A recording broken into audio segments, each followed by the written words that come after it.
toutes et à tous, on se retrouve aujourd'hui pour une nouvelle vidéo et c'est l'interview du mois de juin. Et aujourd'hui, j'ai le plaisir de vous proposer l'interview de Rochelle Gab, qui est une auteure dont j'ai fait la connaissance au Salon du Livre de Paris 2019, qui m'avait fait l'énorme plaisir et surprise de m'offrir son premier roman papier, que j'ai d'ailleurs lu récemment, Une apparence trompeuse, que je vous invite à découvrir si vous ne connaissez pas. Et du coup, je lui ai proposé d'être mon invitée de ce mois de juin pour cette interview, ce qu'elle a accepté avec plaisir. Donc, on commence tout de suite avec la première question. Tout d'abord, peux-tu te présenter pour les lecteurs et les lectrices qui ne te connaissent pas? Bonjour, je m'appelle Rochelle Gab, j'ai 49 ans, je suis mariée, maman de 3 enfants, 2 filles et un garçon, et j'habite dans un village près de Montpellier. Je suis auteure de romans, j'ai écrit à ce jour 2 romans. Le premier, Une apparence trompeuse, chez Juno Publishing, et le second, qui est une suite, Racines amères. Je suis également une grande fan du tarot de Marseille. J'adore faire des tirages et j'ai toujours un jeu de cartes posé sur le bureau à côté de moi. Peux-tu également nous dire comment t'es venue l'envie d'écrire? Depuis combien de temps écris-tu? Est-ce que c'est ta seule activité professionnelle? J'ai toujours eu beaucoup d'imagination. Depuis toute petite, j'ai des histoires plein la tête. Et à la fin de mon adolescence, chez nous, mon père avait un bureau et dans ce bureau, il avait une machine à écrire. C'est là qu'on voit que je ne suis plus toute jeune et j'adorais écrire sur cette machine. Je crois que ma passion de l'écriture est d'abord venue avec la joie de taper des histoires complètement folles, délirantes, enfin peu importe, sur cette machine à écrire. C'est elle qui a créé cette passion, c'est elle à l'origine, qui est à l'origine de cette passion pour l'écriture. J'écris depuis mon adolescence et depuis j'ai toujours écrit. Alors, actuellement, oui. À la fin de mon contrat de travail, je me suis offert 3 ans pour réaliser mon rêve. Alors, c'est vraiment un cadeau que je me suis fait. Ces 3 ans se terminent à la fin de l'année. Donc, voilà, rendez-vous en décembre pour faire le bilan, pour voir le résultat, savoir si je continue ou pas. Combien de temps par jour consacres-tu à l'écriture et quel est finalement le meilleur moment pour écrire pour toi dans la journée? Alors c'est complètement aléatoire, je peux passer 8 heures d'affilée sur mon clavier à écrire une scène dans laquelle je me suis plongée et qui me passionne. Et le lendemain, n'écrire que 2 heures parce qu'il y a rien, il se passe rien, il n'y a rien qui vient. Je m'oblige toujours quand même à écrire, j'écris chaque jour. Donc tous les matins, je me pose sur mon bureau, devant mon écran, et j'écris, quoi qu'il arrive, inspiration ou pas, j'écris. Le meilleur moment, dans l'idéal, c'est quand j'ai une idée, quand j'ai une envie, quand il y a quelque chose comme ça qui vient. Et là, j'adore ça parce que je me mets sur mon PC et alors là, ça défile, ça défile. J'adore quand l'inspiration est là. Quand je sors de cette routine des heures régulières, et c'est fascinant. Après, j'ai 2 moments totalement différents dans la journée. Le matin, ça va être plus un travail sur la forme, mon travail de correction. Je suis beaucoup plus efficace, de relecture, de correction. Un travail un peu plus rébarbatif, on va dire. Et alors la nuit, j'adore écrire la nuit parce que la nuit, il y a un côté un peu psychédélique. Je crée, c'est là où je crée, c'est là où je raconte vraiment mes histoires. C'est là où me viennent, tout mon imaginaire arrive à ce moment-là. Et la nuit, c'est particulier parce que c'est comme si mon mental, il se mettait en mode off. Je suis vraiment à 2 doigts de piquer du nez sur mon écran. Et là, il se passe des sortes de fulgurances. Les idées arrivent, il n'y a plus de filtre. Donc, tout vient... D'ailleurs, mes meilleurs moments de mes 2 premiers tomes, je les ai écrits la nuit. L'inspiration est là. Toutes mes scènes, même d'humour, me parviennent la nuit.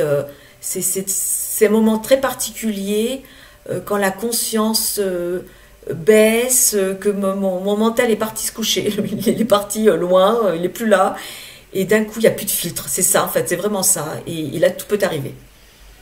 Alors après c'est à double tranchant, parce que le lendemain matin, quand je retravaille mon texte, c'est pas toujours une grande réussite. C'est pas toujours gagnant. Des fois, non, c'est juste pas possible. Donc voilà, mais c'est vraiment écrire la nuit. Pour moi, c'est du bonheur. Et même si ça ne fonctionne pas, c'est pas grave parce que j'apprends beaucoup. J'apprends beaucoup la nuit et ça me sort de ma routine que je peux avoir durant la journée. Quel est ton meilleur moment dans l'écriture? Est-ce que c'est au moment où tu imagines l'histoire, au moment où tu l'écris, ou bien au moment où tu la termines? Alors, le meilleur moment dans l'écriture, incontestablement, c'est lorsque je vais envoyer mon roman à mon éditrice. Ça veut dire que ce roman aura été pensé, réfléchi, écrit, travaillé, retravaillé, relu, lu par mes bêtas, corrigé par mes bêtas, recorrigé par moi, recorrigé, retravaillé, relu, etc., etc.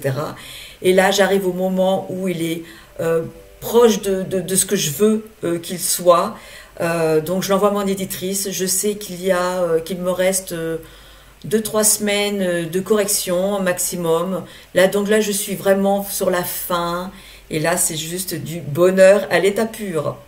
Peux-tu nous parler plus précisément de ta saga Walsh et Lockwood? Alors, ma saga, c'est toute une aventure. Ça a commencé lorsque mon contrat de travail s'est terminé en juin 2017. J'étais assistante de direction dans une école. J'adorais mon travail. Pour moi, ça a vraiment été un crève-cœur de le quitter. Mon contrat s'est terminé, donc je n'avais pas le choix. Et là, je me suis retrouvée chez moi avec l'angoisse du vide et de me dire, ok, maintenant je fais quoi? Je suis une créatrice, j'ai besoin de créer, j'ai besoin de vivre dans mon imaginaire, j'ai besoin qu'il se passe des choses dans ma vie. Et j'ai appelé une amie, et mon amie Majo, et je lui dis, pour lui parler vraiment de ma peur de me retrouver face à un mur blanc, qu'il ne se passe rien, la peur du vide. Et elle me dit, si j'avais une baguette magique et j'exauçais ton vœu le plus cher, ça serait quoi? Et là, je lui réponds, mais vraiment d'instinct. Ça m'est venu. Les premières phrases qui me sont venues, c'était j'écrirai un livre et je le publierai. Et elle me dit, bah, vas-y, fonce. Fais-le, c'est ça, fais-le. Et donc, je me suis lancée dans cette aventure. C'était incroyable. Et alors là, donc, il a fallu que je décide quel genre de roman j'allais écrire, parce que j'ai écrit une douzaine de romans tout au long de ma vie, mais alors à des styles totalement différents. Donc il fallait que je voie si je voulais faire du contemporain, de l'historique, un policier, de la romance, du MM, enfin voilà, j'avais besoin de poser les bases.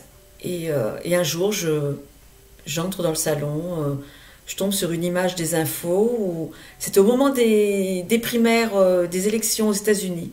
Et là, j'entends Trump, lors d'un meeting, dire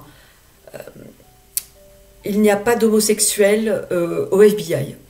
Alors, je ne sais pas d'où vient cette phrase, je ne sais pas pourquoi, comment, mais alors j'arrive à ce moment-là, je tombe sur cette phrase. Et là, je me suis dit, ok, j'ai ma base, je vais raconter l'histoire d'un agent du FBI homosexuel. Et tout est parti de là. À partir de là, j'ai beaucoup travaillé sur le caractère de mes personnages. J'avais besoin de personnages antinomiques, différents, mais en même temps ils se ressemblent beaucoup tous les deux. Donc j'ai créé mon personnage d'agent du FBI, Cole Walsh, qui est un homosexuel complètement enfermé au fond de son placard. Il n'a pas fait de coming out, il ne veut pas que ça se sache, que son homosexualité s'apprenne, il a peur que ses collègues le voient différemment, doute de ses compétences professionnelles. Et en face de lui, il va enquêter sur un homme d'affaires, Warren Lockwood. C'est un personnage que j'aime beaucoup parce que c'est un personnage extrêmement haut en couleur, très présomptueux de sa personne, quelqu'un qui n'a peur de rien, qui n'a pas peur du regard des autres en tout cas. Lui, c'est un homosexuel vraiment complètement ouvert, il s'aime beaucoup et il aime beaucoup que les autres l'aiment aussi, donc ça donne des confrontations entre deux personnages totalement différents. Je me régale. Et Warren, c'est vraiment un personnage. Alors je sais qu'il y en a beaucoup qui trouvent que c'est une tête à claque, qui ont envie de le frapper, mais en tant qu'auteur, écrire ce genre de personnage, c'est vraiment un régal. Il ose. Il a une franchise et en même temps il ment, voilà, mais c'est un pur régal d'écrire ce genre de personnage. Et donc voilà, c'est un romantique suspense, ce sont des romantiques suspense, donc on suit l'évolution de leur couple et en même temps, chaque roman, il y a une enquête. Voilà, et on suit parallèlement l'évolution des deux. Où puisses-tu ton inspiration pour tes histoires et tes personnages? Alors, comme je le disais, mon imagination, je le puise dans tout ce qui vient. Comme là, une phrase de Trump, mais ça peut être aussi, je regarde une série, d'un coup j'ai une idée qui descend, qui vient là comme ça, qui n'a rien à voir avec ce que je regarde, mais ça arrive comme ça. Je me laisse beaucoup porter par mon intuition, je me laisse beaucoup porter par mon imaginaire, parce qu'il descend comme ça à moi, toutes les idées qui viennent, je note, je prends beaucoup de notes. J'ai besoin aussi d'avoir des personnages forts. La première chose que je fais quand j'écris une histoire, c'est je crée d'abord les personnages, leur caractère. Je leur fais vraiment, je leur façonne vraiment une histoire. J'ai besoin que leurs personnages soient aboutis, de savoir qui ils sont, ce qu'ils veulent et où ils vont. Après, au niveau de l'imaginaire, je me laisse beaucoup porter par eux, ce qu'ils me racontent. Souvent, lorsque je suis dans une impasse, voilà, je suis sur une scène et il y a une impasse, et je les laisse m'emporter là où ils veulent m'amener. Je leur donne beaucoup de latitude pour raconter leur histoire. C'est vraiment, ça peut paraître bizarre, ça peut paraître extrêmement curieux, mais c'est souvent eux qui me donnent la solution. C'est eux qui me racontent à partir de qui ils sont, ce qu'ils ont envie de vivre. Et ça c'est fascinant. Enfin, moi, je m'éclate à me laisser comme ça emporter par l'imaginaire et emporter par la création. J'adore ça. As-tu encore le temps de lire? Quel genre de lectrice es-tu? Quel est ton univers de prédilection quand tu lis? Alors malheureusement, je n'ai plus beaucoup de temps pour lire. Rien à voir avec avant. Avant, je dévorais. J'ai toujours adoré lire. Quand j'ai découvert le MM il y a une quinzaine d'années, je lisais tout ce qui me tombait sous la main. Et alors là, quand il y a eu les liseuses sont apparues, ça a été pour moi un cadeau magnifique. Parce que là, je me suis créé des piles à lire monstrueuses. Mais vraiment, je les descendais. Mais alors vraiment, j'adorais ça. Je lisais peut-être 20-30 bouquins par mois. Et maintenant, je suis tombée plus à 3, si j'arrive à 5, c'est le maximum et je suis contente. Je suis une lectrice, j'étais une dévoreuse et maintenant je suis une grignoteuse. Mais je me plonge dans les romans, j'aime vraiment rentrer dans l'univers de l'auteur et il y a plus rien, il se passe plus rien autour de moi. Je suis dans l'univers et vraiment j'aime ça. Alors mon genre de prédilection, la romance MM. Quand j'ai découvert la romance MM, j'ai vraiment eu le coup de foudre et depuis je n'arrête plus. J'aime aussi les romans policiers. Les auteurs qui ont ce talent d'enquêter et de t'amener sur des fausses pistes, de vraiment induire en erreur constamment le lecteur et à la fin tu découvres l'assassin et tu dis mais mon Dieu, mais oui. Et j'adore leur talent, j'adorerais avoir un 10e de ce talent-là parce que ça me fascine. Peux-tu me décrire ton espace de travail quand tu écris? Alors je me suis installé un bureau dans le salon J'avais vraiment besoin d'un espace pour moi, pour m'isoler, pour vraiment un espace de travail bien défini. Alors j'ai un bureau dans le salon, j'en ai aussi installé un dans ma chambre, parce que j'ai besoin de calme. Donc la semaine, je suis seule à la maison, donc je travaille dans le salon, et le week-end, je m'enferme dans ma chambre et je travaille sur mon bureau.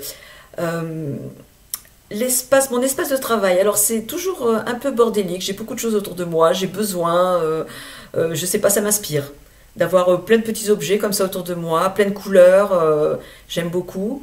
Et puis parfois, quand je me retrouve bloquée sur un passage un peu complexe, là j'ai besoin de faire le vide dans ma tête, voilà, de faire place nette. Et alors là, je fais un grand ménage. J'épure, je vire tout mon bordel. J'ai besoin vraiment que ça soit vide. Et à partir de là, voilà, les idées reviennent avec le bazar, petit à petit. Mon petit bazar revient. Je suis un peu bordélique, c'est moi. Mon bureau, c'est moi. Un petit peu de bordel. J'aime bien, ça me fait du bien. Quand tu écris, écoutes-tu de la musique et si oui, laquelle? Alors, il fut un temps, lorsque j'étais jeune, j'écoutais de la musique en écrivant. Maintenant, je pense que c'est une question d'âge, je n'y arrive plus. Donc non, je n'écoute pas de musique quand j'écris. Alors j'arrive à faire avec les fonds, les bruits, les fonds sonores. Je vois quand j'ouvre la fenêtre à côté de mon bureau, j'habite à côté d'une école primaire. Donc au moment de la récréation, les cris des enfants, la joie des enfants, c'est bien, on l'entend bien. Là, si je suis concentrée sur ce que j'écris, si je suis bien, si j'ai l'esprit clair, il n'y a pas de problème. J'arrive j'arrive à vivre avec les bruits sonores, enfin les fonds sonores.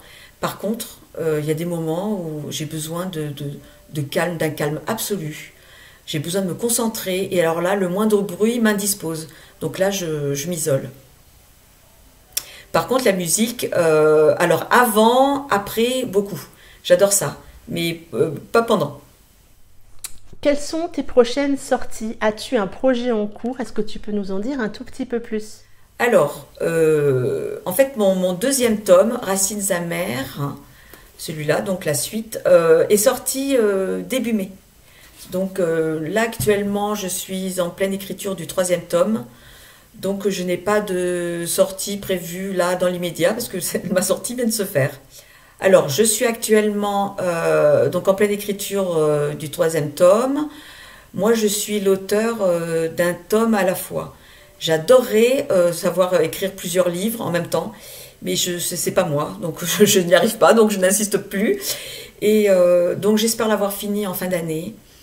Et en 2021, j'ai 3 projets en cours, 3 projets que j'ai commencé à poser quelques notes, dont un qui est quand même bien avancé au niveau des idées.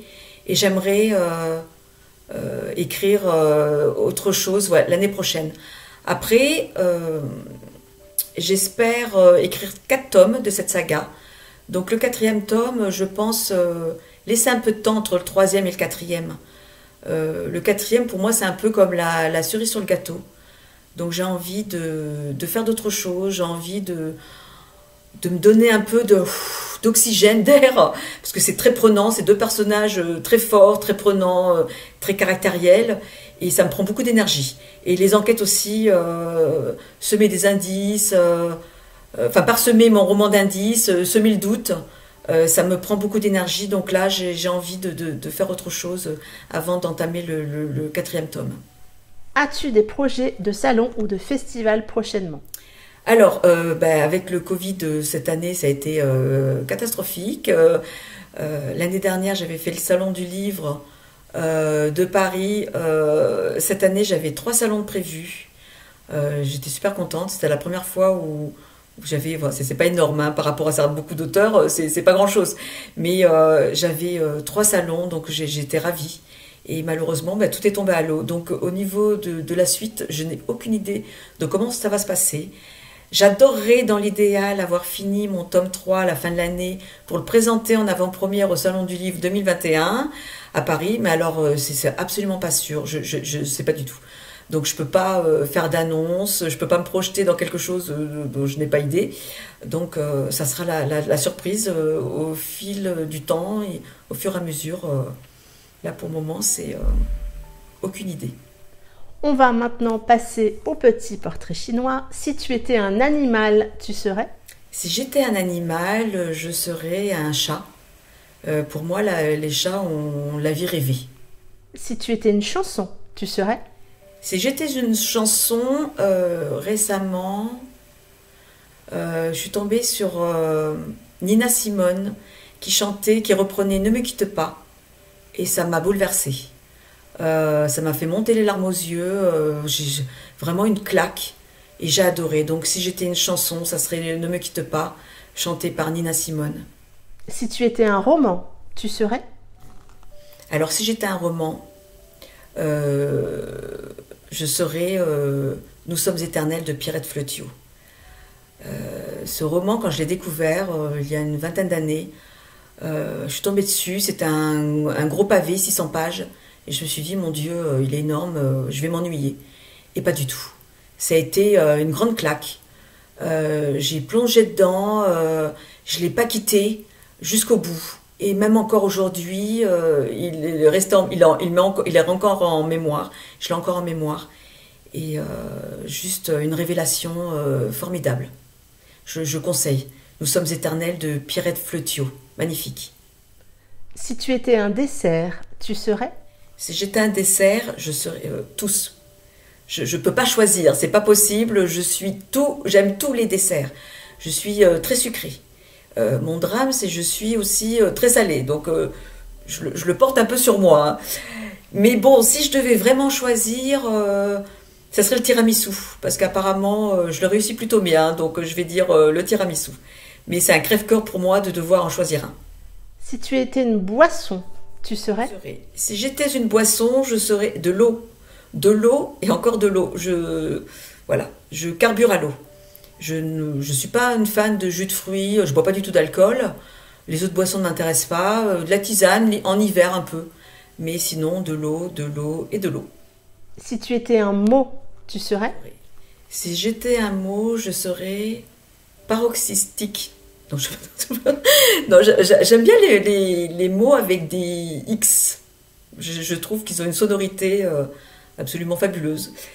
Mais pour être plus sérieuse, alors je vais éviter le mot amour parce que j'imagine que c'est ce qui revient toujours. Donc je dirais création, créatrice, créativité. Pour moi, la création, c'est essentiel, c'est mon oxygène. Je carbure à la créativité. J'ai besoin de créer. Je peux pas rester sans créer dans ma vie, c'est pas possible. Donc toute la gamme qui commence par créer, création, créativité, créatrice, créateur. Si tu étais un signe de ponctuation, tu serais? Si j'étais un signe de ponctuation, je serais indéniablement le point d'exclamation. Je suis un point d'exclamation, c'est ma ponctuation préférée. J'adore le point d'exclamation. Si tu étais une qualité, tu serais? Si j'étais une qualité, alors je serais l'altruisme. Pour moi, c'est essentiel de donner du bonheur aux autres. Pour moi, c'est essentiel d'apporter à l'autre. Je prends plus de plaisir à donner qu'à recevoir. Voilà, l'altruisme. C'est l'une des plus belles qualités selon moi. Si tu étais un genre littéraire, tu serais? Si j'étais un genre littéraire, je serais la romance MM. Depuis que je l'ai découvert, je suis passionnée par la romance MM, j'adore ça. J'adore les relations entre hommes, j'adore les personnages masculins, entrer dans leur histoire, vivre vraiment leurs émotions. J'aime ça. Et en deuxième genre, le roman policier. Je peux pas ne pas le citer parce que c'est ma deuxième passion. C'est pour ça que j'écris des romantiques suspense parce que les deux magnifique, les deux me passionnent. Pour finir, veux-tu dire quelques mots à tes lecteurs et tes lectrices? Alors d'abord, un grand merci. Je suis en train de vivre, ce que je suis en train de vivre, c'est juste incroyable. Je m'attendais pas du tout à ça.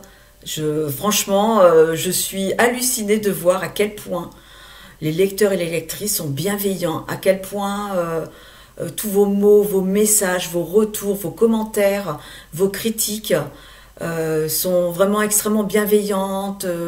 Beaucoup ont adoré et moi-même j'adore quand vous me racontez la façon dont vous avez lu mes romans. Que vous me parlez des personnages, de vos émotions quand vous lisez, que soit ils vous agacent, soit au contraire, ils vous embarquent aussi. Enfin, je suis vraiment impressionnée de voir à quel point les lecteurs et les lectrices avec moi sont gentils. Enfin, je suis sur un petit nuage, je m'attendais pas à ça. Voilà, c'est mon rêve est en train de devenir réalité. Et je suis ravie. Je suis ravie, je sais pas quoi dire. C'est vraiment merci, merci, merci du fond du cœur. Franchement, vous me faites un bien fou. Je pensais pas recevoir autant de positif, autant d'amour. Moi, j'écris pour ça, pour donner du bonheur.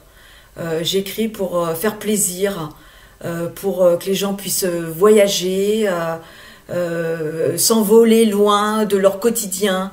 Moi, en tant que lectrice, lorsque je rentrais du boulot, j'avais besoin parfois de m'évader. Et alors là, je plongeais dans un roman, et c'était ça en fait, la liberté de rentrer dans un univers totalement différent de ce que je peux vivre dans mon quotidien, de me laisser embarquer par l'auteur, de me laisser embarquer par les personnages, par leur histoire.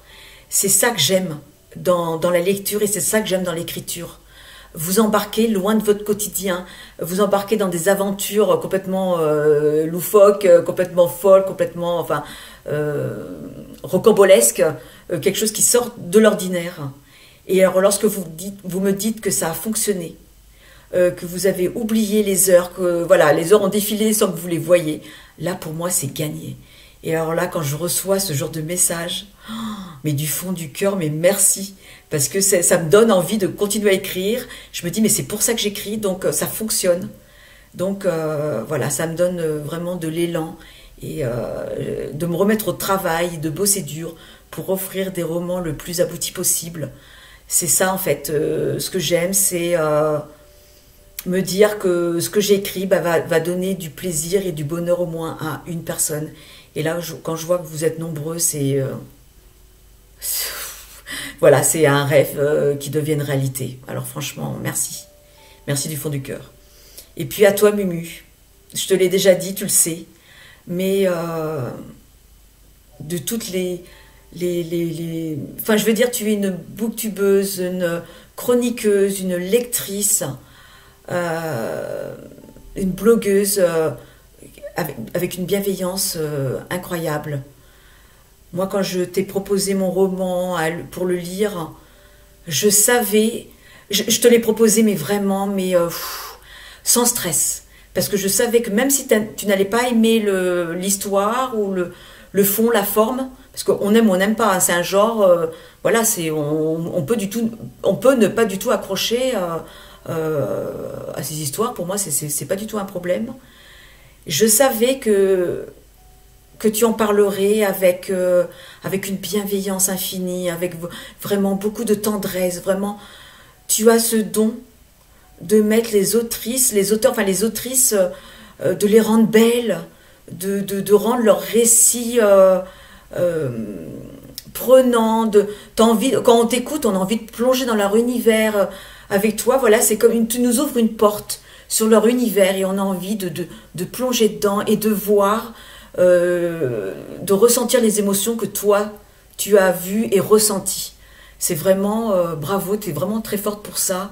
Et alors, c'est un bonheur de savoir que tu as lu ou que tu vas lire mes romans. Pour moi, c'est juste cadeau. Je sais pas, tu t'en rends peut-être pas compte, mais c'est pour un auteur de passer entre tes mains, mais c'est juste un cadeau incroyable. Donc merci, merci beaucoup. Vraiment merci à tous. voilà, ma vie a complètement été bouleversée en peu de temps. J'ai quitté un emploi que j'adorais. Je me suis dit, ok, là, c'est la fin de ta vie, quoi. Tu retrouveras jamais quelque chose comme ça. Et j'ai retrouvé, mais 100 fois mieux, enfin 100 fois, enfin voilà, le résultat est incroyable et vraiment merci du fond du cœur. Merci à tous et à toutes pour tout le bien que vous me faites, pour tout le bien que vous faites autour de vous.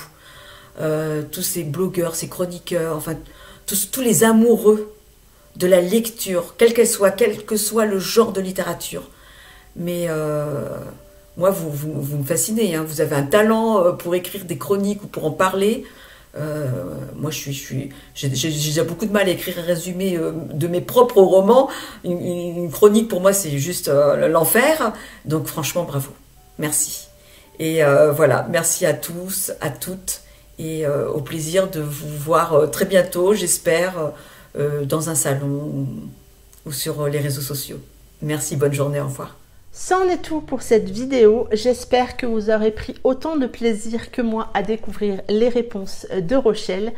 Je vous invite vivement à découvrir son univers, à découvrir sa saga, parce que c'est une plume vraiment accrocheuse avec laquelle on est embarqué dans l'histoire. Moi, j'ai beaucoup aimé. En attendant, si vous avez d'autres questions, n'hésitez pas à les mettre en commentaire. Je me ferai un plaisir de les transmettre à Rochelle. Je vous souhaite un très bon week-end, de belles lectures et je vous dis à très bientôt pour une prochaine vidéo. Bye bye!